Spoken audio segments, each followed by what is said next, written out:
Үйлдвэрлэлийн үйлчилгээ худалдааны Пүүчер холдинг компанийг арьс ширээ боловсруулсан бохируусаа туулгоол цутгасан. Түүнээс бол загас жараахан үхэж өргөцсөн гэж зарим нэг хэвлэл мэдээлэлээр цацагдсан нь буруу ташаа мэдээлэл гэж тус компанийн хэллээ. Тус компани бохир усныхаа хаягдлыг 19-р хороолд байрлах харьгаа цэвэрлэх байгууламж руу зөөвөрлөн хүргэдэг. Түүнээс гадна туулголд шууд хаях ямар ч нөхцөл бололцоогүй гэдгийг бид очиж үзэж эздээс нь асууж тодруулсан юм а.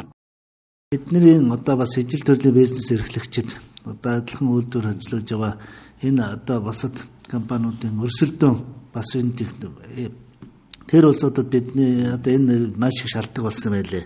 Пүүчер холдинг компани өөрийнхөө хэмжээнд аюул ажиллагаа явуул 5 жил болж байгаа. Ажилчдын ахуйн нөхцөл, үйлдвэрийн дотоод зохион байгуулалт нөхцөл байдал, бохир усны асуудлыг бол одоо ерөөсөө хуулийн дагуу бид нар ажиллаж хуулийн дагуу бид одоо бохир усаа харьгаа компанийн төв зөвлөгөө байгууламжид зөөн төвөрлөж ажиллаж өнөөдөр хүрсэ. Одоо яагаад өнөөдөр манай компани нэрэн донд одоо зүгээр нэг цухас дордогдаад гарваа. Энэ дээр бол одоо тэр ноосны үйлдвэр дээр очиод ноосны үйлдвэрийн тэр зурган дээр л очисон мөртлөө арьсны үйлдвэрлэл гэж яриад байгаа. Энэ бол одоо яа харахгүй бизнесийн өрсөлдөөний энэ ганц нэг улсуудын одоо тийм атаж өтөө ажиллаа хийж чаддгүй тэрэндээ бухимдаж бусдыгаа одоо өөрсдөөсөө илүү гарлаа, өөрсдөөсөө давлаа гэдэг энэ одоо тийм анхаархан бодлоор энэ сайхан одоо шалтгаан энэ юмыг сайхан шалтгаан болгож ингээд ясна одоо яг өөрсдийнхөө ажлыг өөрснөө нурааж байгаа даа л адилхан. Туул голыг бохирдуулсан загас жарахаг нь өхүүлсэн хэрэг нь дан ганц төв цэвэрлэх байгууламжийн буруутай үйл ажиллагаа алдаанаас болсон гэж улсын мэргэжлийн хэлтийн газраас үнэл гаргажээ. Харин Пүүчер холдинг компанийг хятад эзэнтэй бохир усаа туул гол шууд нийлүүлсэн гэж мэдээлсэн хэвлэлийнхэн буруу ташаал мэдээлэл цацсан болохыг тус компанийн албан ёсоор мэдэгдэж байна. Энэ манай компани тэр тухай гарсан зүйлүүд бид нар маш имзэгж ирсэн л да. Энэ байхгүй хогоор ирж ингээд зураг аваад тэрэд эвдүүдэд янз янз гаргасан юм дээ.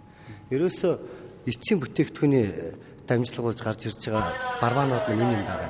Тэгээ эндээс шууд хуучин технологи гэж байхад бол нэг хоромтой ус гардаг байсан юм. Тэр хоромтой ус яагаад гэхээр зэрэг зөөгдөөд харьгаа компанид асгагддаг байсан үед энэ хоромтой усны тухай яригддаг байсан байхгүй юу? Гэтэл одоо өнөөдөр чинь дэлхийн зах зээл дээр юу хоромтой ус хэрэгдэгдгээ бүр боллоо шүү дээ. Технологи чинь шал өрөндөө болж байна. Одоо өчигдөр хэрэгдэгсэн технологи одоо өнөөдөр өндөө болж байна. Одоо бол хоромтой усны тухай асуудал байхгүй байгаа шүү дээ. Тэгэхэд хоромтой ус. Тэгтээ яг тэр үед нь бид нар тааруулж энийг хийсэн.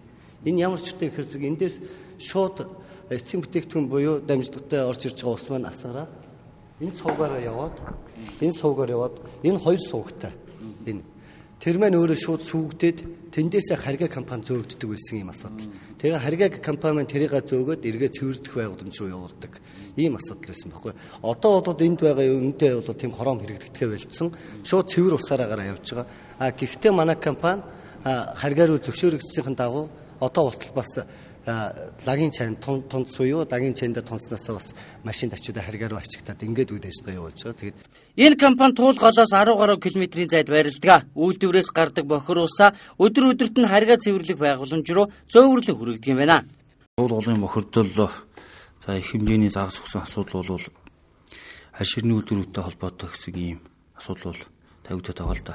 Тэгэхээр сая улсын байцаагчийн дүгнэлт гарсан. За дүгнэлтээр бол сая болж өнгөрсөн үйл явдал бол ерөнхийдөө бол туул голын бохирдол тэр дундаа одоо төв зөвлөх байгууламжийн бохирдлоос болж загас одоо 2.3 тонн загсыг бол бид төвж авч цэвэрлээ шүү дээ. Ийм сүрэл болсон. За энд бол зүгээр аль ширний үйлдвэрүүдийн тухайд ярих юм бол яг аль ширний үйлдвэр дотор асуудал бол байгаа юм биш.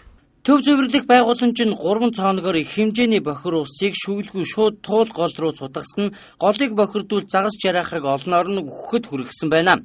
Шүүлгүй цутгасан бохир ус туул голд орох үе усан дахь хүчил төрөгч багасж голын усны эрдэс азот хөвөлзүр лагаар бохирдсан байсан гэж улсын мэргэжлийн хэлтийн газрын байгаль орчин геолог Улуурхан Хяналтын улсын ахлах байцаагч нар хэлж байсан юм а.